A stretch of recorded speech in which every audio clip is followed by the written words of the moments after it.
BEd है या DElEd है वो सभी लोग 1 to 5 में एलिजिबल हैं, 1 to 5 की। लेकिन जब सुप्रीम कोर्ट का गाइडलाइन आया उसके बोला गया कि नहीं बीएड वाले को 1 to 5 में हम नहीं देंगे, तो डायरेक्ट बोला कि बीएड वाले को हटा दिया जाए इसमें 1 to 5 के लिए। तो सीटेट को समझना चाहिए था ना कि हम 1 to 5 को बीएड को क्यों एग्जाम ले रहे हैं बच्चे को।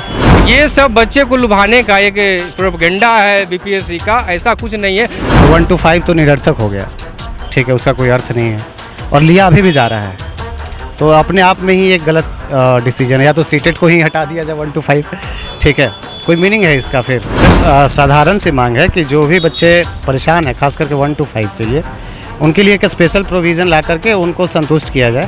बीपीएससी के अध्यक्ष अतुल प्रसाद आदरणीय अतुल प्रसाद जी से कहना चाहते हैं कि अतुल प्रसाद जी जैसे आपने सीटेट अपेयरिंग वाले को आप बीपीएससी में आप फॉर्म भरने दिया, उसी तरह से स्टेट अपेयरिंग वाले को भी आप बीपीएससी में 9th to 10th में आप अपियर कर दें। नमस्कार, आप देख रहे हैं NBC 24 और मैं हूं आप सभी के साथ ब्रह्मचारी आशीष। आज सीटेट 2020-23 की परीक्षा है। सेकेंड शिफ्ट की परीक्षा कुछ ही देर में शुरू होने वाली है, तो उससे पहले कुछ बच्चों छात्र यहाँ मौजूद हैं, उनसे बात करेंगे। आप सबसे पहले ये अपना नाम बताइए। मेरा नाम सियाराम शर्मा है।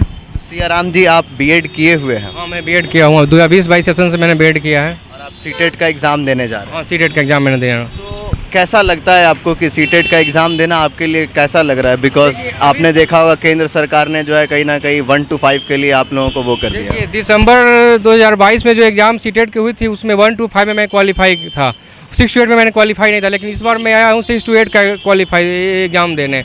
तो इसमें अगर देखिए स्टार्टिंग से तो हम लोग का था कि जो बीएड है या डीएलएड है वो सभी लोग 1 to 5 में एलिजिबल हैं, 1 to 5 की। लेकिन जब सुप्रीम कोर्ट का गाइडलाइन आया उसके बोला गया कि नहीं बीएड वाले को 1 to 5 में हम नहीं देंगे, तो ठीक है नहीं दे, वो अलग बात है, लेकिन आप बच्चे को उलझा कर मत रखें, जो भी क्लियरेंस है वो कर दें। या अभी भी देखिए सीटेट का जो एग्ज़ाम आज हो रही है, तो फर्स्ट सीटिंग में 1 to 5 वाले को है और सेकंड सीटिंग में 6 to 8 वाले के लिए है।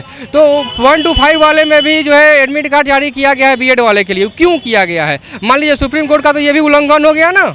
आपने देखा होगा कहीं ना कहीं NCTE जो है, national council for teachers education, तो कहीं ना कहीं उसने कहा है कि एक ब्रिज कोर्स वो लोग लॉन्च कर सकते हैं जो 2 साल के अंदर करना हो। देखिए ब्रिज कोर्स तो स्टार्टिंग से 2019 से ही चल रहा है, 18 से ही चल रहा है। उसमें तो सुप्रीम कोर्ट टिप्पणी किया कि ब्रिज कोर्स इसको हटा दिया जाए। ब्रिज कोर्स के बारे में भी सुप्रीम कोर्ट बोला है ना कि इसको हटा दिया जाए, और डायरेक्ट बोला कि बीएड वाले को हटा दिया जाए इसमें 1 to 5 के लिए। तो सीटेट को समझना चाहिए था ना कि हम 1 to 5 को बीएड को क्यों एग्जाम ले रहे हैं बच्चे को। जैसे बीपीएससी का भी एग्ज़ाम होने वाला है, उसमें भी अतुल प्रसाद वही बोले हैं कि मैं एग्ज़ाम लूँगा लेकिन रिजल्ट का गारंटी हमसे मत कीजिए। मतलब कोई बारात लेके जाएगा और वहाँ से दुल्हन लेके नहीं आएगा, ये गारंटी मत कीजिएगा दुल्हन नहीं क्या पाइएगा, तो क्यों बारात लेके हम जाएंगे। अच्छा, एक पॉजिटिव खबर जो सामने आ रही है वो ये है कि नेगेटिव मार्किंग को हटा दिया गया। कैसे? ये सब बच्चे को लुभाने का एक प्रोपेगेंडा है बीपीएससी का, ऐसा कुछ नहीं है। जो बच्चे अच्छे से तैयारी 4 महीना कर लिए हैं उनको नेगेटिव रहे या ना रहे उससे क्या मतलब है। नेगेटिव से क्या होता है, कितना मान लीजिए 5 ऑप्शन है तो सारे को 20-20% के हिसाब से 100% हुआ, तो 4 तो ऑप्शन गलत है तो 80% तो आपको गलत होने की संभावना, 20% सही होने की संभावना ना है। तो उसमें आप क्या कर लीजिएगा, मुझसे 4 ना 5 ना 3 ना 4 क्वेश्चन आपका सही हो जाएगा। तो ये नेगेटिव मार्किंग कोई मायने नहीं रखता है पढ़ने वाले बच्चे के लिए। ये नहीं पढ़ने वाले बच्चे खुश हो सकते, लेकिन पढ़ने वाले बच्चे के लिए कोई नेगेटिव मार्किंग का ये नहीं है। इस तरह से देखिए जैसे बच्चे अभी 24, 25, 26 को एग्ज़ाम है जो बीपीएससी का, इसमें बच्चे काफ़ी लगन से मेहनत कर रहे थे, मतलब 14 घंटा 15 घंटा पढ़ रहे थे, मैं भी पढ़ रहा था। लेकिन जिस दिन से ये ऐसा इस माहौल इस तरह का माहौल आया कि बीएड को निकालो 1 to 5 से, उस तरह सारे का हौसला जो है ना काफ़ी हद तक गिर चुका है। बच्चे लोग काफ़ी उदास हैं, सारे जगह के बच्चे उदास होकर और पढ़ाई में भी ध्यान न देकर 2 से 4 घंटा भी नहीं पढ़ पा रहे। सारे न्यूज़ चैनल से लेकर पेपर मीडिया सारे यही भरा हुआ है, ऐसे करा हो रहा है, वैसे हो रहा है, वैसे। तो सरकार को सबसे पहले ये क्लियर कर देना चाहिए कि अगर हटाना है तो डायरेक्ट आप हटा दो, नहीं तो बीपीएससी के एग्जाम को कुछ दिन टाल दिया जाए, 3 महीना और टाल दिया जाए। तो सुप्रीम कोर्ट का जब तक पूरी तरह से क्लियरेंस नहीं आ जाए और NCTE का क्लियरेंस नहीं आ जाए जब तक आप एग्जाम नहीं लें, क्योंकि एग्जाम 2 दिन एग्जाम है। आदमी को वहाँ रहने खाने पीने में 2000 रुपया खर्चा है, 2000 रुपया खर्चा कर 1000 रुपया करके आदमी फॉर्म भरा, 2000 जाके वहाँ पर एग्जाम देगा, तो और उसके बाद एक कैंसिल हो जाता है तो उसका वो हम कौन करेगा। और बीपीएससी अगर देता है सारा पैसा तो बोले कि ठीक है हम देंगे। सरकार का कहना है कि डीएलएड के भी बहुत बच्चे हैं, तो आखिरकार वो लोग कहाँ जाएंगे, इसको लेकर के उन्होंने देखिए डीएलएड में हमारे अतुल प्रसाद जी बोले हैं कि 3,70,000 बच्चे डीएलएड में हैं और 3,80,000 बच्चे हमारे बीएड में हैं, ठीक ना। तो डीएलएड और बीएड दोनों समान हैं। ऐसा नहीं है कि दोनों बहुत अंतर है, लेकिन दोनों बच्चे को समान एक ऐसा निर्णय लेना चाहिए कि दोनों बच्चे को लाभ हो। ऐसा नहीं हो कि डीएलएड वाले बाहर हो जाए या बीएड वाले बाहर, नहीं, दोनों को समान रूप से देखना चाहिए सरकार को। परीक्षा देने आए हैं आप, बीएड किए हुए हैं, जी बिल्कुल तो कैसा भविष्य देख पा रहे हैं फिलहाल आप अपना सर। 1 to 5 के हटने के बाद? सर जैसे 1 to 5 जब से हटा है, पहले पिछली बार एग्ज़ाम दिया गया, चाहे सीटेट का एग्ज़ाम हो तो 1 to 5 भी लिया जाता है और 6 to 8 भी लिया जाता है। तो 1 to 5 तो निरर्थक हो गया, ठीक है, उसका कोई अर्थ नहीं है और लिया अभी भी जा रहा है।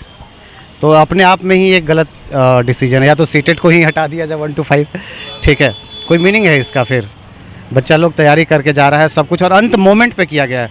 24 तारीख को एग्ज़ाम है और 2-4 दिन पहले फैसला आ रहा है कि ऐसा होने वाला है। बच्चे जो जितने भी छात्र जो इस परीक्षा में अभी अपीयर होने वाले, वो कहीं ना कहीं असमंजस की स्थिति में है, तो उसके ऊपर क्या दें? बहुत ज़्यादा असमंजस की स्थिति में है सर। और दूसरी बात कि बहुत सारे लोग ऐसे भी थे जो अपना एक कहते हैं ना कि मतलब उनके पास खोने के लिए और कुछ नहीं था, ये पाने के लिए बहुत कुछ था। अगर इस वाला अपॉर्चुनिटी उनको मिल जाता तो लास्ट मोमेंट का इंतज़ार में थे और उनके लिए बहुत ही ज़्यादा निराशाजनक है, मतलब लाइफ एंड डेथ जैसा सिचुएशन है कुछ के साथ, ठीक है। फिलहाल परीक्षा देने आए हैं, क्या उम्मीद लगा करके बैठे हैं सरकार से? सरकार से उम्मीद तो बस यही एक रह गई है कि अगर कुछ फैसला लेती है, अभी देखिए कि वो रिज़ल्ट डिले करने का बात कर रही है, ठीक है, वो खुद ही सरकार कन्फ्यूज है कि करे क्या। उसको कम से कम क्लियरली, और बाय द वे एजुकेशन तो दोनों में आती है, कंकरेंट लिस्ट में आता है। स्टेट गवर्नमेंट अपना एक अलग से रूल बना सकती है इसको लेकर के, ठीक है, हर एक स्टेट के पास पावर है और हम उम्मीद करते हैं। एक बड़ी बात की इन्होंने कि रूल बना सकती है सरकार। वैसे तो सरकार कोई भी बात हो तो तमाम चीखने चिल्लाने लगते बिहार हैं। सरकार आनंद फानंद में जो स्टेट का वैकेंसी निकाली है, जैसे सीटेट में था कि सीटेट को जो अपीयरिंग स्टूडेंट है वो बीपीएससी भरेंगे, तो उसी तरह से स्टेट को भी कर देगा कि जो स्टेट में अपीयरिंग बच्चे हैं वो 9th 10th के लिए बीपीएससी में अपीयर हो जाएंगे। तो इससे एक सोल्यूशन निकलेगा ज़रूर कि बच्चे कुछ कम परेशान होंगे। जो 1 to 5 में जाने के लिए कोई भी बच्चे बीएड पास बच्चा शौक से 1 to 5 में नहीं जाना चाहता है, मजबूरी से ही जाना चाहता है, लेकिन उसी को स्टेट में लागू कर दे, सरकार लागू कर दे, जो स्टेट अपीयरिंग बच्चे हैं उनको 9th 10th में एलिजिबल कर दे, तो इससे काफ़ी हद तक परेशानी दूर हो सकती है। अच्छा, मेरा एक और सवाल होगा, सरकार कह रही है कि जो बीएड के बच्चे हैं वो सेकेंडरी एजुकेशन देने में सक्षम है, तो प्राइमरी एजुकेशन वो क्यों नहीं दे सकते हैं? देखिए दोनों में ज़्यादा अंतर नहीं है, समझ, दोनों एक ही चीज़ का, दोनों एक ही प्लेटफॉर्म का चीज़ है। वो लोग जो बोल रहे हैं कि दोनों अलग अलग चीज़ है, कुछ अलग नहीं है। आप सिलेबस आप उठा के डीएलएड और बीएड का देखिए, तो ऐसा थोड़ी है कि जो डीएड आदमी पढ़ेगा वो डीएलएड का भी चीज़ पढ़ेगा, लेकिन डीएलएड वाला बच्चा बीएड नहीं पढ़ सकता, क्योंकि बीएड थोड़ा हाई हो जाता है। लेकिन जो बीएड है वो डीएलएड वाला सारा सिलेबस, बीएड में सारा सिलेबस डीएलएड का है, लेकिन डीएलएड में सारा सिलेबस बीएड का नहीं है। तो ठीक है, प्राइमरी के लिए उतना ही चाहिए, डीएलएड का ही चाहिए, तो बीएड वाले बच्चे तो डीएलएड प्लस बीएड दोनों को तो पढ़ लिए हैं ना, तो कैसे नहीं शिक्षा समान शिक्षा दे सकते हैं? सरकार को सोचना चाहिए कि आप सिलेबस उठा कर देख लीजिए, सारा सिलेबस में आप देखिएगा कि डीएलएड का जो भी सिलेबस है बीएड में इंक्लूड है।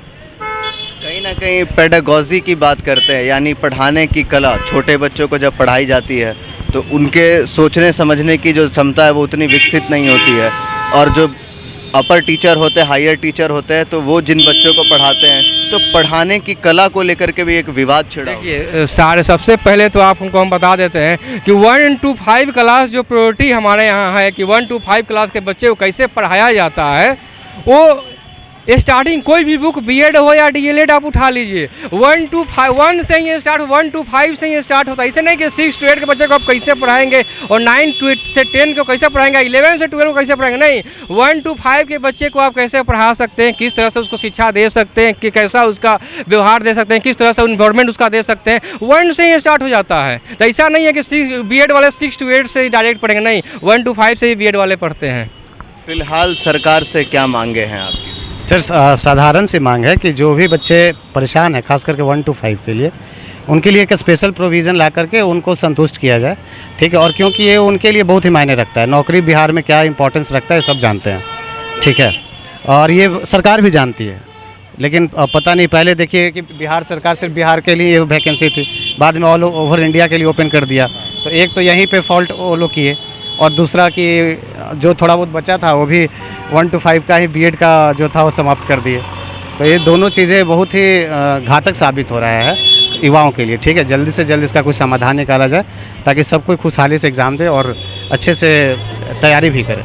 एक एक बात और हम बीपीएससी के अध्यक्ष अतुल प्रसाद आदरणीय अतुल प्रसाद जी से कहना चाहते हैं कि अतुल प्रसाद जी, जैसे आपने सीटेट अपेयरिंग वाले को आप बीपीएससी में आप फॉर्म भरने दिया, उसी तरह से स्टेट अपेयरिंग वाले को भी आप बीपीएससी में 9th to 10th में आप अपियर कर दें तो काफ़ी हद तक बीएड धारी जो है का परेशानी कुछ कम हो जाए, क्योंकि आप 6 to 8 में तो आपका सीट नहीं है तो उसमें तो कोई फ़ायदा नहीं है, लेकिन 9 to 10 जब स्टेट आप आनंद फानन में मात्र 13 दिन का समय दिया गया है फॉर्म भरने का। कोई भी एग्जाम वैकेंसी का 1 महीना होता है, लेकिन आपने 13 दिन दिया, तो उसको एक और काम कर दीजिए कि आप 9 से 10th में बीएड वाले को डाल दीजिए स्टेट में, इससे काफ़ी समस्या का हल निकल जाएगा। चलिए ठीक है, धन्यवाद। एग्ज़ाम देने आए हैं फिलहाल सीटेट का, लेकिन देखा होगा आपने केंद्र सरकार ने बीएड किए हुए छात्रों को 1 to 5 से अलग कर दिया है, कैसे देख रहे हैं? देखिए, अभी बीएड के लिए अलग किया है, चलिए ठीक है, इसको हम मान लेते हैं, सरकार का बढ़िया फैसला है, लेकिन सिर्फ बीएड और डीएलएड वाले पे ही क्यों ध्यान जा रहा है? मान लीजिए रेलवे का भी डिपार्टमेंट का जो बहुत सारा वैकेंसी आता है, उसमें ग्रुप डी में जो एमटेक का लोग भरता है, बीटेक का लोग भरता है, कर्मचारी का एक पोस्ट यूपी में भी आया था, नगर परिषद में सफाई कर्मचारी वगैरह का, उसमें लोग एमए किए हुए लोग भरे हुए थे फॉर्म, तो वहाँ पे भी लिमिट करना चाहिए ना। जैसे अभी मान लीजिए हम कुछ दिन पहले एलपी का एग्ज़ाम दिए थे, मेरा साइको वगैरह सारा कंप्लीट था, मेरिट नहीं बना, क्योंकि वहाँ पे भुवनेश्वर बोर्ड में ज़्यादा लोग बीटेक और एमटेक किए हुए थे, तो उन लोग का ट्रेड मजबूत था, तो ट्रेड में भी पास आउट हो गए। अब सर मैंने कोई शक नहीं है कि हम लोग से भी ज़्यादा ही तेज होंगे, तो एलपी में जो हम लोग का जो मेरिट बन सकता था वो बीटेक और एमटेक वाले के लिए नहीं बन पाया, वजह से नहीं बन पाया। तो यहाँ पे ठीक है, डीएलएड के लिए सुरक्षित किया गया है 1 to 5, चलिए इसको मान लेते हैं, लेकिन वहाँ पे कौन देखेगा फिर हम लोग को? एक जगह से देखने से नहीं ना काम चलेगा। तो ये आज नया जगह है, और अभी मान लीजिए ये कर दिया है, और जो लोग हम लोग व्यू लेके चले थे कि चलिए 1 क्लास से लेके 12 क्लास तक का शिक्षक बनेंगे बीएड करेंगे, तो अभी मान लीजिए जो लोग सोचे थे कि नहीं 1 to 5, 6 to 8 तक ही हम कर सकते हैं, लेकिन फिर भी बीएड कर सकते हैं, और पैसा लगा दिया, लोग कॉलेज में दे दिया पैसा, और उसके बाद बीएड करने लगा। अब पता चला कि फर्स्ट ईयर में है और अब होगा ही नहीं, तो पैसा तो चला गया ढेर लोग का। जो लोग लेडीज़ लोग हैं वो सब जब ज़्यादा 1 to 8 क्लास तक सक्षम थे कि हम निकाल सकते हैं सीटेट और मन ड्रॉप करेंगे, लेकिन उसके बाद फिर उन लोग का भी पैसा डूब जाएगा, वो तो निकाल नहीं पाएंगे लोग आगे चल के, तो यहाँ पे प्रॉब्लम है।